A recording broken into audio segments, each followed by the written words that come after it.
Welcome to the Cybersecurity and Cloud Podcast, the podcast where we learn from cybersecurity experts how to stay safe, private, and secure on the cloud and in code. CSCP is hosted by Francesco Cipollone, your cybersecurity friend with a passion for all things cyber and sharing stories of other professionals with you.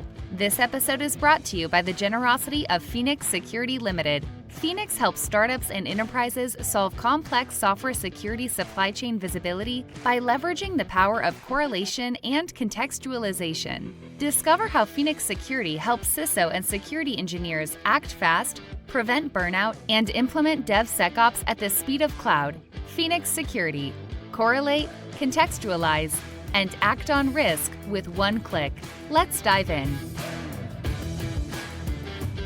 Hello, everyone, and welcome back to the Cybersecurity and Cloud Podcast. Today, we talk again about something that we traditionally never talk about, that is AppSec. And with Derek, we are touching on a topic that is particularly close to my heart on really how to start application security program and what it is an application security program. So Derek has been quite a popular author from recently and publisher, but in his non-publisher life is the head of product security. But I'll shut up and let Derek introduce a little bit more about yourself. Derek, welcome to the show.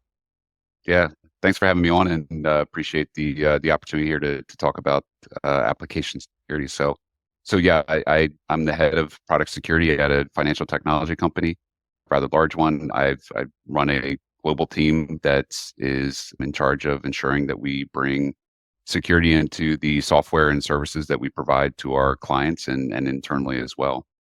I also teach at the university, teach a software security course at Temple University here for those in the US, it's outside of Philadelphia, but actually inside of Philadelphia, it's Temple University. But then I also wrote a book on building an application security program. So excited to talk about the topic.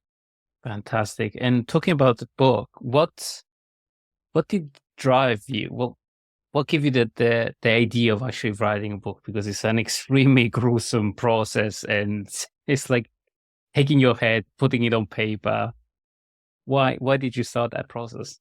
Yeah, I think you hit it right on the head there. I mean, it's basically taking, what was in my mind at the time and really putting it to paper. And when I came into my role, my current role, I was looking at what we had in front of us in terms of an application security program and really wanted to transform it into something that was more robust, had what I thought was a little bit more of the hallmarks of an application security program. And about a year and a half into that journey, I started thinking about, writing this down and really kind of planning out or at least writing down what the plan looks like for somebody that would come into a position where they had to build an application security program. And so I'd kind of already been thinking about doing that, but I was approached by Manning Publishing and was asked, if I'd be willing to write a book, and the rest is history. So, but when I was talking to Manning about the consumer of the book, who's the reader of this book, who's Right. going to benefit from it. I hate saying everyone, but it really does come down to everyone. I think there's things in there for, engineers, there's things in there for architects, for scrum masters and project managers, and for leaders, because, we're pretty fond of saying in application security that it's everyone's problem. We're not doing everything on our own. We do have to rely very heavily on engineering organization and the developers to ensure that security is being built in, and so it's important to share that knowledge with as many people as possible. Yeah, no, I totally agree on the sharing and on the fact that it's a collaborative process. How did you start, the application security program? Like, how do you assess where an organization is and then decide where to go? I think the biggest thing is to sort of check your assumptions, because Right. when you come into a organization and let's say you're starting from scratch and you're asked to build this program, you're going to have some ideas in your mind. Here I need to do these three things first, and that may not necessarily be in line with what the organization actually needs. So what I'd like to do is get out and start talking to the engineering organization and the developers and find out, like, what are your pain points? What are your risks? Like, what do you see as risks? Because the security organization is going to have a different lens on what the risk is compared to what the engineering organization is going to see. And there's also some, what I would call tribal knowledge that you just don't know, right? And I think there was a pretty good example. I'd mentioned this recently in a conversation I had, where when I, came into my role, I did the whole roadshow when I got out and started talking to people and finding out, what their concerns were. And one theme that kept bubbling up in a couple of those conversations were things that was something that just wasn't on anybody's radar. And Interesting. it was a significant risk. It was a significant security risk that once it was pointed out, I was like, oh, geez, that's concerning, and that came from engineering, not from security. And so I think, you may not always find those gems, but I think it's important to take that input, from the people that you're working with, the organization that you're working with, to understand what their risks are, and make sure that you mingle that with the risks that are identified by security. And once you have kind of that baseline of what is it that we're trying to protect, then you start building your program, around that, because our job is to reduce the risk of the organization. And if you don't know what that risk is, then you don't know what you're trying to tackle. You don't know what you need to protect, you right? Can protect. And that's good on the touch point on a recent conversation that we had around SBOM being actually just asset management, or an evolution of asset management, or maybe an involution of asset management. What's your take on the whole bill of material? And I'm not going to say the dirty S word. Yeah. I think we talk a lot about blocking and tackling, in security, it's the basics, right? And I think that, knowing what your assets are and knowing what you have deployed in environments and what goes in, what is the recipe to make bread? What is the recipe that is, the different ingredients that are being put together to make your application. I think that's kind of fundamental. So I know that there's a lot of, especially with the executive order that came out, I guess last year from the Biden administration, and the cybersecurity strategy, and there's been a lot of attention put on third-party risk and the libraries and components that are being used by organizations to build their software. I think it's a bit of reactionary, just because there's a lot of consideration around how attackers can get into the supply chain by compromising one component in order to leverage that against multiple organizations. But when it comes down to it, I mean, it's basics, right? You need to know what you have, and I think we all know that. But those of us that work in engineering also know that it's a complex ecosystem. There's stuff everywhere, and you don't always know where it is. And that sounds crazy maybe to the layman, that you don't know what's running in your environment. It's like, no, sometimes you don't. It changes so quickly. Exactly. And it's not for a lack of trying. It's just, to your point, I mean, things change so rapidly. Things that were there yesterday aren't there today. Things that aren't there today are there tomorrow. And, it's an ever changing environment. So, but it is basic, having an idea of what's in your environment and what the ingredients are for building your application. I mean, that's fundamental. No, that's a brilliant point. And maybe on that point, we touched about what you're building, where you run it. I want to ask a couple of questions on that. So first of all, what's a product? And how do we define a label linked to this product that is fundamentally a product bill of material, or a P-bomb, or star bomb? Everybody call it in a very different way. But what is a product? Let's start maybe from there. in your I'd love to opinion? know what a product is. I think that's a tough question too, because when we look at trying to protect, right? Application security or product security. It's about protecting the assets and protecting the value that the organization is delivering to its clients. Mhm. And I think what you're getting at here is that can take many forms, right? I mean, you can have APIs that are completely independent of an application. You can have microservices, dozens or scores of microservices that are combined to create an application, and that application looks different for each client. You can have a monolith product, which I think is what we're all kind of accustomed to, from a product standpoint, that it's, you have a war file that's, deployed to an Apache server, and it's like, well, there it is, but I think today we don't have a monolithic application anymore that's deployed, that, we only run 2-3 versions of it, for all of our clients. Those days are gone. And so, I've struggled with this as well. It's, do we look at the product from a point of view of what do we sell to our clients? What are the SKUs that our clients see? Is it, product ABC, 1, 2, 3, that's our product. Well, that product could be, built by multiple different applications that are pulled together, components from each of those applications that are, using microservices and calling APIs from third parties.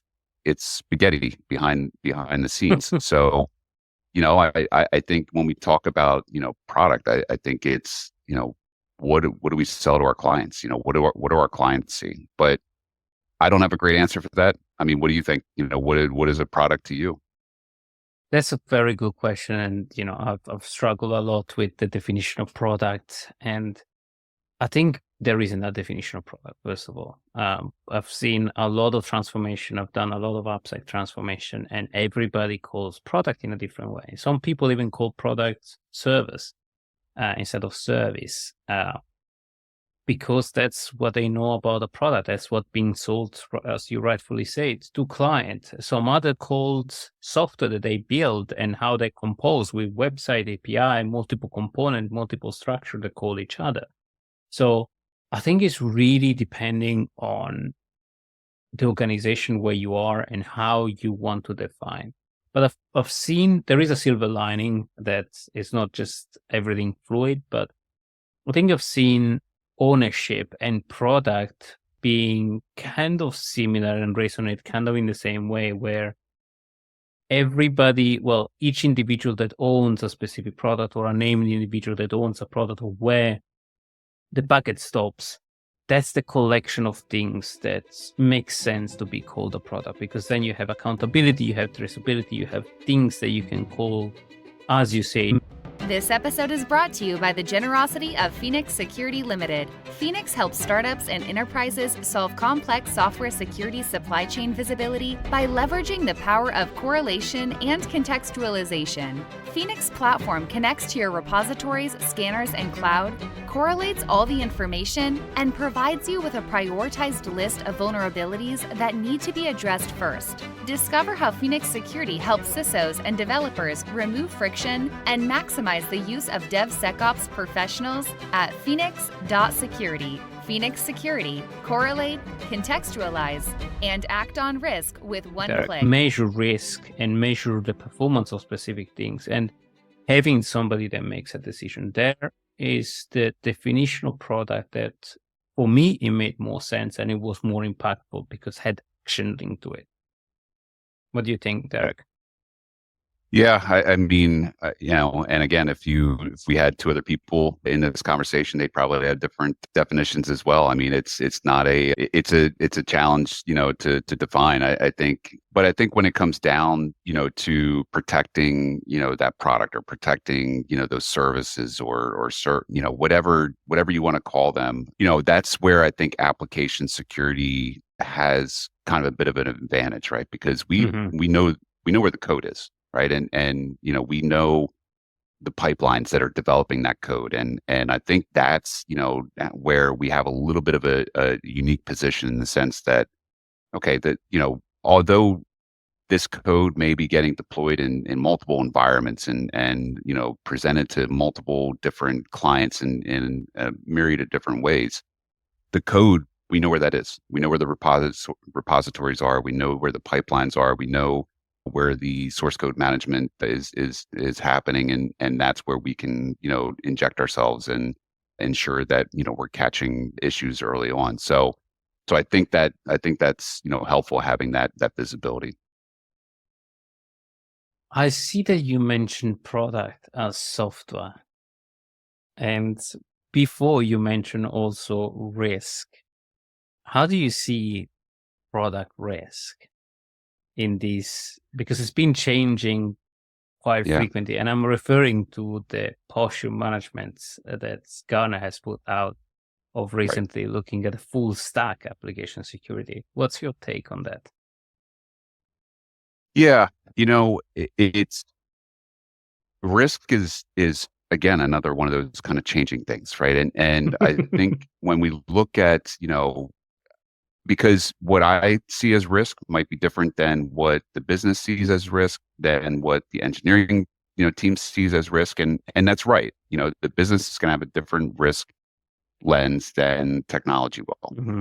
And when it comes down to this is sort of, I know when we talk about risk rating and understanding risk, we always talk about pulling in the business and the technology people getting together and coming to a consensus that this is the overall risk for the organization. I don't think that organizations in general have done a great job on defining their risk and understanding what their risk is, or at least coming to a consensus, in the sense that is a 1 hour outage on our flagship product, is that a technical risk, or is that a business risk? And if you're Amazon, that's a huge risk. If Amazon.com goes down and so I think there's so many different ways of looking at the risk, especially when it comes to things like what are our obligations from a compliance and contractual point of view, our SLAs, how does that impact our bottom line? And so we tend to focus on what we, to make it simple, we tend to focus on like CVSS scores. Like, okay, we have a critical and that's it, and everyone focus on that critical. And that may not, that critical vulnerability that may be sitting on a system or a product or software that nobody touches, or it's not seeing the light of day. Now, obviously that's an extreme example, but I it think can be reached, or the particular function like exploitability, reachability, and don't even get me started on exploitability. Yeah, it's that I think is something that the exploitability I think is something that we're we need to challenge ourselves on that. I want to take you on that, because there is a huge debate of recent in the industry: SAST, SCA, DAST, and RASP. Mm-hmm. And maybe we can talk through the audience of what are those formula, because not everybody, maybe people are used to static code analysis and dependency analysis, but real-time analysis or runtime analysis and dynamic testing, people are not that familiar with. Yeah. I know you have opinion, and we've been discussing with Jeff from Contrast a lot about this. Yep. Yeah, I bet you have. And to be honest, like I like what Jeff's doing. I like Contrast too. I think that a lot of the stuff that they're doing there in that space makes sense, especially with being able. Well, anyway, I'm not on a sales call here for Contrast, but I think I think we had them extensively on the previous season. We're gonna have Jeff again on this season. So. Good. Yeah, good. No, he's great. I've had the opportunity to meet him at least once or twice, like in person, and we've had conversations, obviously. But I think the whole concept of this concept of shifting smart, right? We've spent so much time with the shift left, right? Everything shifts left, and And, I'll admit that I've been on that bandwagon as well, because I think, there's a lot of value in that sense that, you want to push your analysis tools and your vulnerability management as close to development as possible. And there's truth to that, right? And I think the way I always think about it is, and writing books and being a teaching at Temple, for me, it's about changing the mindset, and changing, getting developers to think about security while they're, or at least have the confidence and the ability to develop secure code from the start. And I think that is still shifting left, right? It's getting more secure code being written. But then there's that kind of shift sort of left, right? Where it's, that's Right. where you have that static analysis, right? Where you're scanning the code, you're scanning the code as it sits.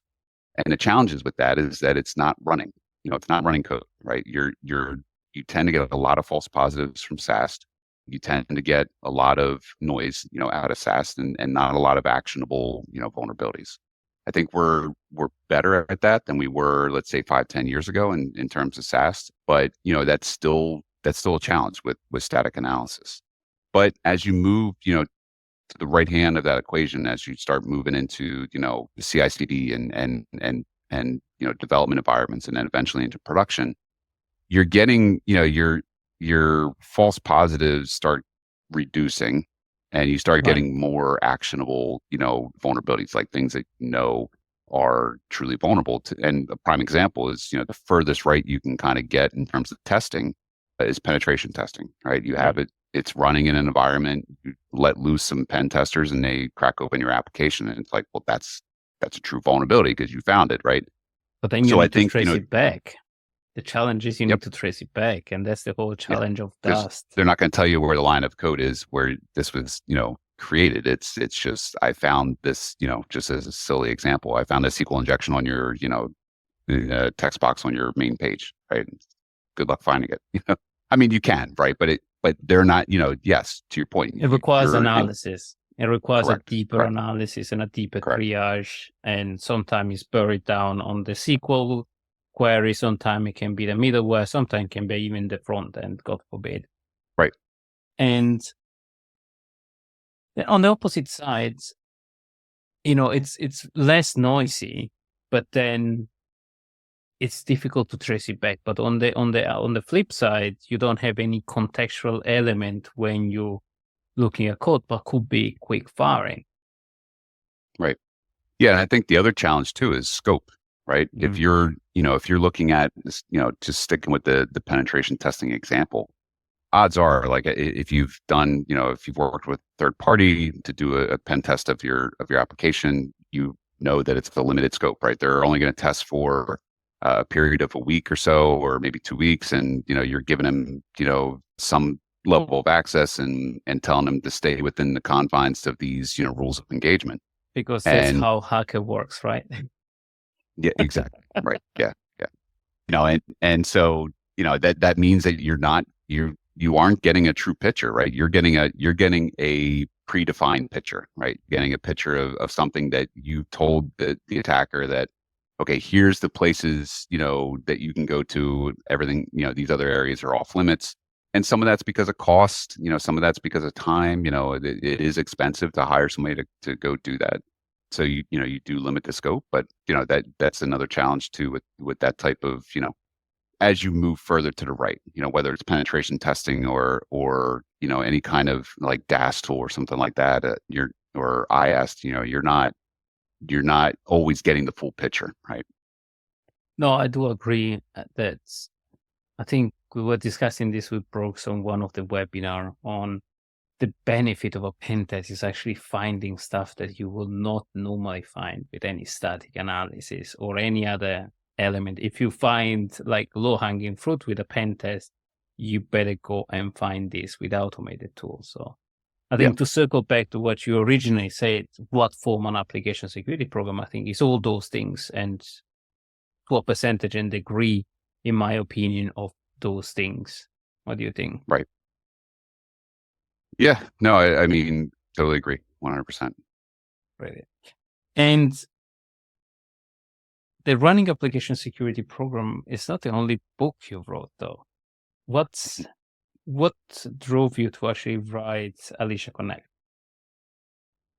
Yeah, so COVID. I think I was thinking about the idea. I have a daughter at the time. She was about the age of the girl in the story that I was writing about. But we talk about shift left, and I think if you're gonna shift left, the furthest left you can get is teaching teaching kids how to be secure. So no, I think it comes.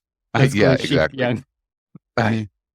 I think we're no strangers to this. I mean, you see a lot of if you go out and people watch, which I do, go to the mall or go sit somewhere and people watch and you see everyone's got their nose in a device, and I think children are picking those devices up early, and sometimes they don't have parents like that work in cybersecurity. So, but I will say that I've been surprised. There are a lot of savvy parents out there, but there's a lot of parents out there that aren't. And it's you don't hand over the keys to a car to a child without some basic training and fundamentals. And I think we tend to hand over tablets and phones and to children at a very young age without really giving them kind of the armor that I think they need to get into that technology. I mean, we're and it's the book series. There's 3 books in the series, and each one kind of takes on different challenges. The first one's just about getting accustomed to the technology and setting up secure passwords and proper usage of the technology, and it kind of progresses from there, and including some stuff with friending people that you don't know, and kind of getting in trouble with maybe talking to people that you shouldn't be talking to, and those are all real challenges. I think I follow some parenting groups where related to technology, and there's a lot of very frightening, heartbreaking stories that parents go through with their children and technology. And again, I think we don't hand over the keys to a car to a young child, yet we give these devices over to them without really kind of thinking about it. And it's a different world. So I totally agree with you. What we can equip them is with critical judgment and tools, weapon and armor. But maybe on the same subject, what's your take on GPT and the whole generative AI that we empower everybody, including children, to handle? And if you don't have, for example, the ability to cross-reference sources, that is, that we as an adult struggle, how can we trust that an AI is going to do a better job than a critical judgment website?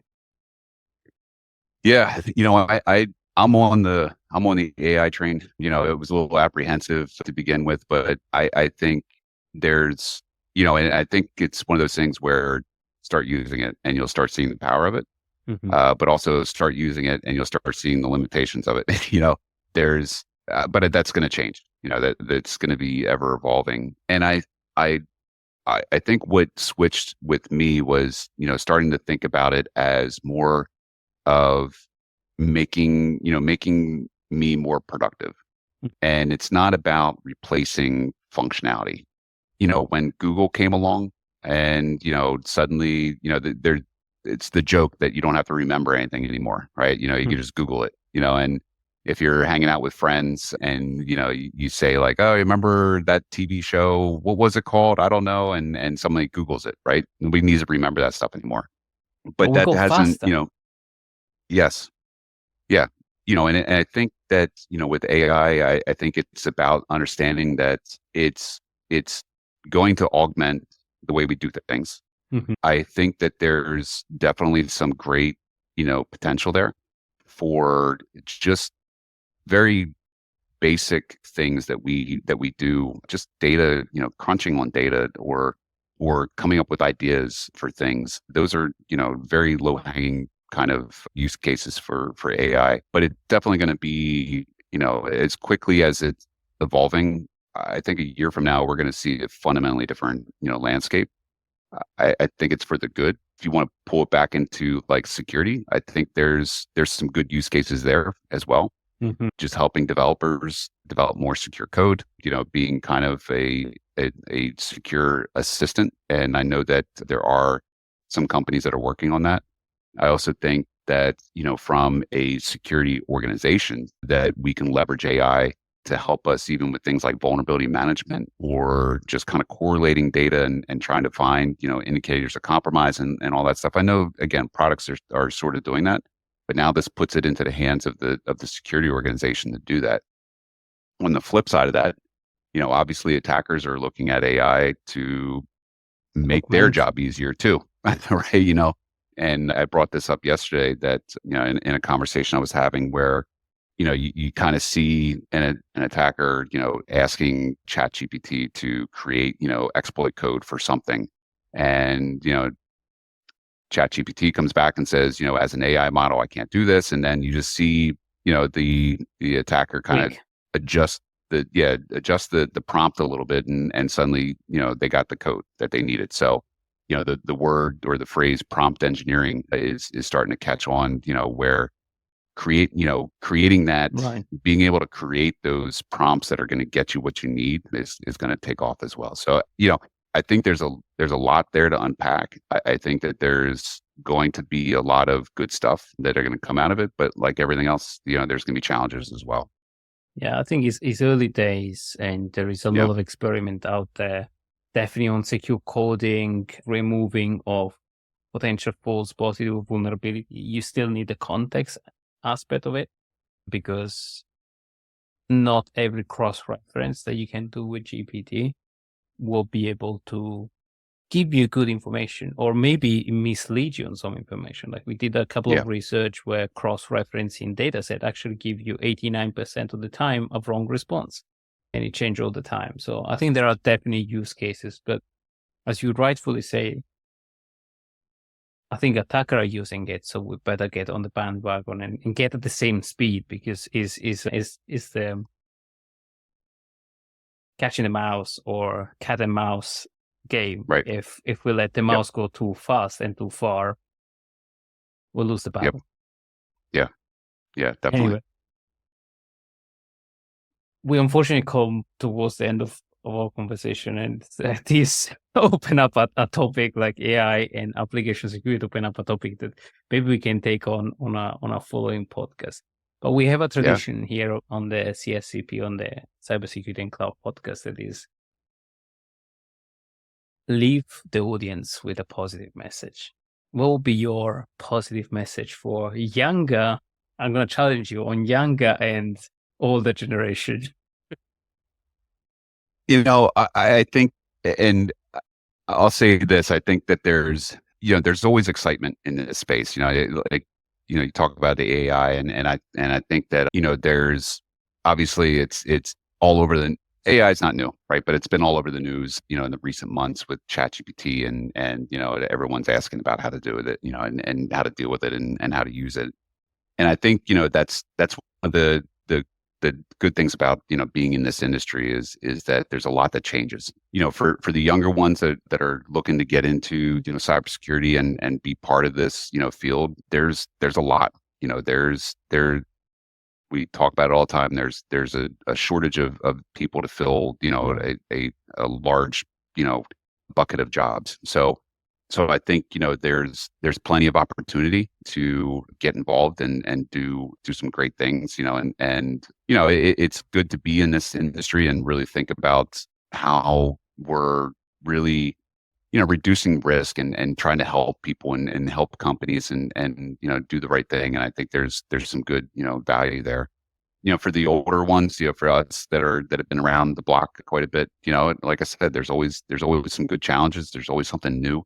If you're staying curious, if you're staying, that too, glutton for punishment. But it's, there's always something new that comes around, right? It doesn't stay stagnant for long. There's always something that comes around that's new and exciting. And I think if you're into, technology and you're into, really being involved in this space, I think there's always opportunity. So that's always good. So, and I'm going to leave you with one last question. What did drive you to run an Ironman? And when's the next one? Oh, the Spartan. Yeah, Yes. that was, the one I just did, I guess it was last weekend. That was 13 miles. So, a little over 13 miles. So 21 kilometers, something like that. And there's 30 obstacles. And about halfway to 2/3 of the way through, I kept on jokingly telling myself, like, I can't believe I paid to do this. But yeah, it's challenged, right? I think it's always kind of exciting, to get up there to the start line and start running and knowing that there's, some challenges ahead of you. And I don't really look at the course ahead of time. So I usually kind of get surprised, when I'm on the course, which is fun. It's fun and it's exhausting at the same time because I'm not really, but you know what? There's a lot of parallels to, I think, to the work that we do too, where it's just, you come in, you have no idea what the day's going to bring, and you just kind of you don't really train. Yeah, and people have asked before, like, how do you train for the Spartan races? Because if anybody looks it up, you'll see it's obstacles, right? It's climbing over walls and rope climbs, and but you don't, there's no, unless you build a course, in your backyard, there's no real preparing for it. It's just, you kind of try to stay in shape and try to, work on, some fundamentals, and then you go at it. So, but the next one's in July. So I'm looking forward to it. So. Brilliant. No, thank you very much, Derek, for coming on the show. This has been a brilliant and one that I've been looking forward to do for a long time. If folks want to find more about your books, what you write, where they can find you? Yeah, Amazon. You can find the Alicia Connected book series, the children's book series on Amazon. The Application Security Program Handbook you can find either on Amazon or Manning.com. You can look me up on LinkedIn. You can also find me. I have a website, securelybuilt.com.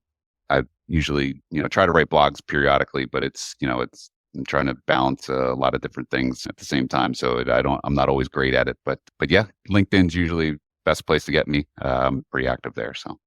Brilliant. Thank you very much, Derek, for the last message and the book, because it was a very well needed book for application security.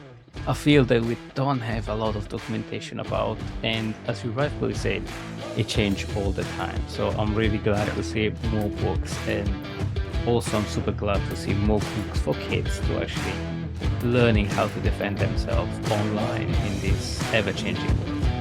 Thank you very much for coming on the show, and everybody out there, stay safe, and book of Derek.